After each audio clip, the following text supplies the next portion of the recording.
நம்ம பயன்படுத்தக்கூடிய செம்பு பாத்திரத்த எல்லாமே ரொம்ப சுலபமா எப்படி கிளீன் பண்றது அப்படின்னு சொல்லிட்டு பார்க்கலாம். நான் இன்னைக்கு செம்பு பாத்திரம் வந்து எடுத்திருக்கேன். இது பார்த்தீங்கன்னா, நல்லா இந்த மாரி கருப்பா வந்துட்டு இருக்கு இல்லையா? ஸோ இது எப்படி வந்து ரொம்ப சிம்பிள் அண்ட் ஈஸியா கிளீன் பண்றது அப்படின்னு சொல்லிட்டு வந்து பார்க்கலாம். உங்களுக்கு பார்த்தாலே தெரியும். காத்து பட்டாலே செம்பு பாத்திரம் எல்லாமே இந்த மாதிரி கலர் சேஞ்ச் ஆகிடும். ஸோ இத நம்ம எப்படி சுலபமா கிளீன் பண்றது அப்படின்னு சொல்லிட்டு பார்த்தீங்கன்னா, 2டே பொருள் தான். ஃபர்ஸ்ட்டு வந்து தண்ணி வந்து ஊத்தி நம்ம வந்துட்டு ஈரப்படுத்திக்கலாம்.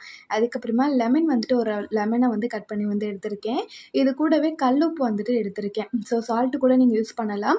இத வந்து எடுத்துட்டு லெமனில தொட்டுட்டு இந்த மாரி வந்துட்டு கிளீன் பண்ண போறேன். சும்மா தான் வந்துட்டு நான் தேய்க்கிறேன். உங்களுக்கு பார்த்தாலே தெரியும். இதுக்கும் எவ்வளோ டிஃப்ரென்ஸ் இருக்கு அப்படின்னு சொல்லிட்டு லைட்டா வந்துட்டு கிளீன் பண்ணி எடுத்துட்டாலே போதும். இது எவ்வளோ சூப்பரா வந்துட்டு கிளீன் ஆகி வந்திருக்குன்னு சொல்லிட்டு உங்களுக்கு பார்த்தாலே வந்து தெரியும்.